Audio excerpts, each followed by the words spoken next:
Selamat datang kembali di pembahasan mendalam kita. Hari ini, kita bakal gali fondasi penting nih dalam penjualan, Betul sekali. yaitu fase 1, menggali pembeli impian Anda. Ini dari buku Sell Like Crazy kan? Iya, buku yang menarik banget itu. Oke, misi kita kali ini memahami kenapa sih kenal audiens target itu, ya ampun penting banget. Fondasi mutlak ya? Betul, bukan cuma nice to have. Tanpa ini, kayaknya pesan kita mental aja gitu, nggak nyampe. Sia-sia jadinya. Nah, mari kita bedah lebih dalam ya. Fase ini kan mendorong kita buat nyelam lebih dalam. Ke keinginan, ketakutan, harapan, impian. Calon pembeli kita. Biar apa? Biar bisa masuk ke percakapan yang udah ada di kepala mereka. Gitu intinya. Oh, oke. Terus ada disebut juga soal power 4%. Itu apa lagi ya? Nah, sebelum ke sana, ada konsep inti dulu nih yang perlu kita pahami. Namanya formula pasar yang lebih besar. Formula pasar lebih besar. Gimana tuh? Jadi gini, ini membagi pasar potensial kita, bukan berdasarkan siapa mereka, tapi kesiapannya buat beli. Oh, tingkat kesiapan ya. Iya, bayangin aja ada 100 orang nih di pasar kita. Cuma sekitar ya 3 orang, 3% yang siap beli sekarang. Cuma 3. Dikit banget. Iya, mereka aktif nyari solusi. Terus ada 17 orang, 17%. Ini lagi ngumpulin info, udah mulai cari-cari opsi. Oke, 17%. Lanjut. Lanjut, ada 20 orang, 20%. Nah, mereka ini sadar punya masalah, tapi belum aktif bergerak cari solusi. Mungkin belum urgent kali ya. Bisa jadi, atau belum yakin. Dan yang paling gede, ini nih, 60 orang. 60%. Wow, 60%. Mereka ini bahkan nggak sadar loh kalau punya masalah yang kita bisa bantu selesaikan. Loh, ini menjelaskan banyak hal ya. Kenapa banyak bisnis kayaknya susah banget jualannya. Tepat. Mereka semua pada rebutan di kolam kecil yang 3% itu. Padahal di situ persaingannya sengit, mahal lagi. Jadi peluang emasnya justru di 97% sisanya. Nah, nyambung ke power 4% tadi. iya, yang 4% tadi. Itu merujuk ke segmen kecil pelanggan kita, biasanya cuma 4% teratas, yang nyumbang sebagian besar pendapatan. Oh, pelanggan loyal atau yang beli banyak gitu ya.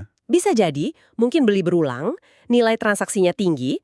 Nah, penting banget buat tahu siapa mereka ini di antara 97% atau bahkan 3% itu, biar bisa cari yang mirip lagi. Oke, masuk akal. Tapi kalau mayoritas pasar yang 97% itu belum siap beli, bahkan nggak sadar punya masalah, gimana dong cara jangkau mereka? Nah, ini dia kuncinya menurut sumber kita. Apa tuh? Edukasi. Edukasi, bukan jualan langsung. Atau kurang info kan? Iya sih, benar juga. Dengan ngasih edukasi yang relevan, yang berharga secara konsisten, kita nggak cuma bangun kesadaran soal masalahnya. Tapi juga, Kita bangun kepercayaan. Kita memposisikan diri sebagai ahli, sebagai sumber terpercaya di bidang itu. Ini main jangka panjang. oke, jadi kuncinya edukasi. Tapi gimana kita tahu apa yang perlu diedukasi? Apa sih yang ada di pikiran mereka? Nah, disinilah strategi Halo masuk. Ini bukan nebak-nebak ya. Terus gimana? Kita benar-benar nguping percakapan pasar. Secara etis tentunya. Sumber kita menyebutin beberapa alat dan tempat spesifik. Contohnya? Misalnya answerthepublic.com. Ini kayak jendela ke kepala konsumen. Kita masukin topik, dia bakal nunjukin pertanyaan persis yang orang ketik di Google. Wah, keren itu. Terus ada juga grup Facebook yang relevan sama niche kita, forum Reddit, subreddit ya, sama tanya jawab di Quora. Itu kayak tambang emas informasi dong. Betul. Di situ kita bisa dengar bahasa asli mereka, keluhan yang nggak difilter, harapan mereka apa. Jadi bukan cuma cari kata kunci ya, tapi benar-benar paham konteksnya. Dengerin frustasi, harapan, keraguan mereka. Persis, kita dengerin buat paham apa sih titik sakit terbesarnya pain points, apa hasil yang paling mereka pengen, desired outcomes, Terus apa lagi? apa keberatan umum mereka, objections, dan gimana cara mereka ngomongin itu semua. Bahasa mereka gimana. Nah, info ini bahan bakunya.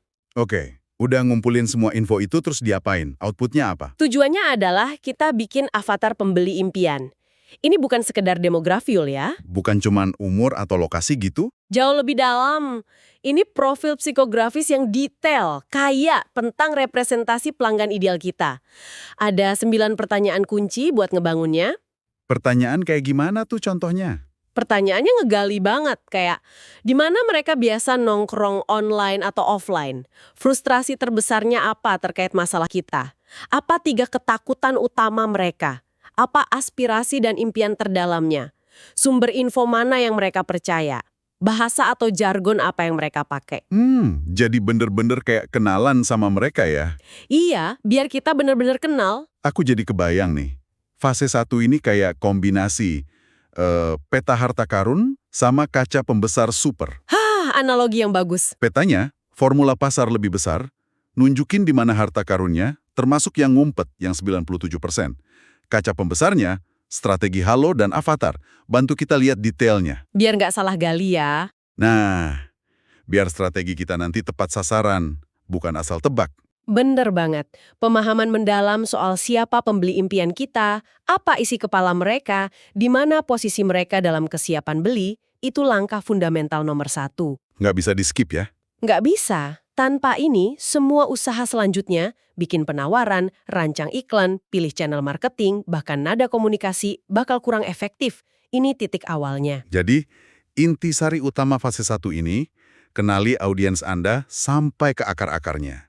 Jangan cuma kejar yang 3%, tapi fokus edukasi yang 97% lainnya. Bangun hubungan jangka panjang. Iya, pakai kuping super lewat strategi halo buat bikin avatar yang hidup. Dan avatar inilah yang jadi kompas buat semua keputusan strategis berikutnya. Penting banget kalau mau bangun bisnis yang sustain. Oke, semoga pembahasan mendalam kita kali ini ngasih Anda paling nggak satu aha moment, ya, soal pentingnya benar-benar paham audiens Anda. Semoga bermanfaat. Nah, kalau Anda menikmati analisis kayak gini dan mungkin punya sumber, buku, atau topik lain yang pengen kita bedah bareng, jangan ragu ya. Silahkan.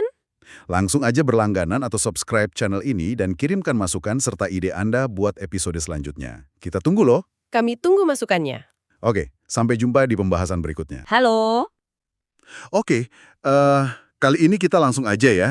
Kita mau dalami fase 2 dari kerangka kerjanya Sabri Subi, Sell Like Crazy. Fokus kita kali ini soal bikin umpan sempurna. Istilahnya High Value Content Offer atau ya HCO lah. Sumber kita kutipan judulnya, Umpan Sempurna, Membangun Penawaran Konten Bernilai Tinggi. Nah, misi kita bareng-bareng nih. Gimana caranya bikin konten yang menarik banget buat calon pelanggan ideal Anda? Menarik sampai mereka mau kasih kontak, gitu, jauh sebelum kita minta mereka beli apa-apa. Ini seni bangun jembatan kepercayaan. Siap ya? Kita bedah bareng. Siap, persis. Jadi HTCO ini intinya itu kayak strategi pancingan yang cerdas. Tujuannya bukan buat langsung jualan, tapi buat narik perhatian sama ngasih edukasi ke sebagian besar pasar. Angkanya sering disebut 97% ya. Itu kan pasar yang belum siap langsung beli sekarang. Nah, dengan kita kasih nilai duluan, kita pelan-pelan bangun persepsi kalau kita ini ahli yang bisa dipercaya. Konsepnya memberi sebelum meminta gitu. Iya, bener banget. Dan kalau langkah ini dilewatin, wah bisa bahaya ya. Nyoba jualan langsung ke orang yang belum kenal kita sama sekali, itu sering diibaratkan kayak ngelamar pas kencan pertama. Haha, iya betul. Hampir pasti ditolak ya. Pasti gagal. Jadi pesan kita itu harus pas sama suhu atau kesiapan audiensnya. Nah, HTCO ini jadi kayak pemanasannya gitu. Gimana caranya biar efektif banget? Di kutipan tadi ada beberapa ciri penting. Pertama nih, soal judul dahsyat. Judul. Ini krusial banget. Bukan cuma hiasan loh. Penulisnya ngutip David Ogilvy tuh, yang bilang judul itu nilainya 80% dari iklan. Jadi bukan cuma narik perhatian aja. Judul yang kuat, mungkin pakai angka atau bikin penasaran atau nunjukin manfaat yang jelas, itu sebenarnya jadi filter awal. Filter ya, menarik tuh istilahnya. Iya, filter. Judul yang pas itu bakal langsung nyantol ke orang yang emang punya masalah spesifik yang mau kita bantu selesaikan. Gitu. Oke. Jadi judulnya udah narik orang yang tepat nih. Terus isi kontennya sendiri gimana? Tadi ditekankan soal menyentuh masalah mendesak. Nah, betul. Kontennya itu harus fokus ke apa yang disebut masalah rambut terbakarnya audiens Anda. Bukan masalah sepele ya, tapi isu yang paling mendesak, yang bikin mereka mungkin nggak bisa tidur. HCO yang bagus itu nawarin solusi yang kelihatan nyata dan bisa langsung dirasain manfaatnya. Buat masalah mendesak itu, ini artinya kita harus benar-benar paham apa sih yang paling mereka butuhin sekarang. Ngerti banget ya apa yang jadi duri dalam daging mereka. Lalu yang ketiga soal nilai nyata. Ini bukan kayak brosur jualan yang dibungkus beda kan? Oh jelas bukan, sama sekali nggak boleh gitu. Isinya harus konten asli, yang beneran ada isinya dan tulus mau ngebantu. Tujuannya ya bangun niat baik, bentuknya bisa macam-macam. Laporan, e-book, video tutorial, atau mungkin cheat sheet. Oh, jadi formatnya fleksibel ya? Fleksibel banget. Yang penting, imbalan yang kita minta itu cuma info kontak dasar aja. Kayak nama sama email. Udah, nggak minta duit sama sekali di tahap ini. Oke, jadi ada nilai tulus yang kita kasih cuma ditukar sama kontak. Terus gimana ini nyambungnya ke gambaran pemasaran yang lebih gede? Nah, ini dia poin pentingnya. HEO itu bukan cuma sekedar satu konten bagus saja, bukan. Dia itu bagian vital dari sebuah sistem. Sistem buat dapetin pelanggan. Sistem ini yang secara otomatis kayaknya manasin prospek. Yang tadinya dingin, yang datang dari Google atau Facebook itu, mereka masuk ke sistem kita lewat, apa namanya, opt-in page ya. Halaman khusus buat nukar email sama HEO tadi. Terus di dalam sistem itu mereka diedukasi, disaring. Jadi ujung-ujungnya kita cuma ngobrol sama prospek yang emang udah serius dan tertarik. Lebih efisien kan? Ah, iya iya. Jadi ada prosesnya ya, biar nggak buang waktu sama yang nggak serius. Ada analogi bagus juga di bacaan kita soal ini. Kayak kita ngasih sampel kue gratis yang enak banget ke orang yang lagi lapar. Kita nggak langsung nawarin kuenya sekotak penuh kan? Betul, betul. Tapi potongan kecil itu yang langsung ngatasin rasa laparnya, bikin mereka ngerasain enaknya, ngerasain keahlian kita, jadi penasaran sama kue utuhnya, sama siapa yang bikin. Nah, itu dia. Itu demonstrasi nilai, bukan cuma ngomong doang. Gambaran yang kuat banget sih itu, soal gimana icip-icip keahlian kita bisa jauh lebih meyakinkan. Oke, jadi kalau kita tarik benang merahnya nih, apa kesimpulan utamanya? Bikin high value content offer yang menarik itu langkah dasar banget ya sebelum kita jualan. Ini soal narik audiens yang pas dengan cara ngasih nilai duluan, bangun fondasi kepercayaan, terus memposisikan diri kita sebagai solusi yang bisa diandalin di bidang kita. Iya, benar banget. Dan ini mungkin bisa jadi bahan renungan buat Anda yang dengerin nih. Coba deh, pikirin sebentar soal audiens spesifik Anda. Apa sih masalah rambut terbakar mereka yang paling mendesak saat ini? Informasi berharga apa atau solusi praktis apa sekecil apapun itu yang bisa Anda tawarin ke mereka sekarang? Gratis loh ya, nggak minta bayaran. Cuma buat mulai bangun hubungan, bangun jembatan kepercayaan itu. Gimana kira-kira? Satu tindakan memberi yang tulus ini bisa ngubah cara Anda deketin calon pelanggan Anda selama ini. Menarik kan buat dipikirin? Pertanyaan yang bagus banget buat dibawa pulang.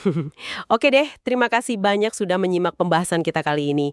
Sampai ketemu di penelaan kita berikutnya ya.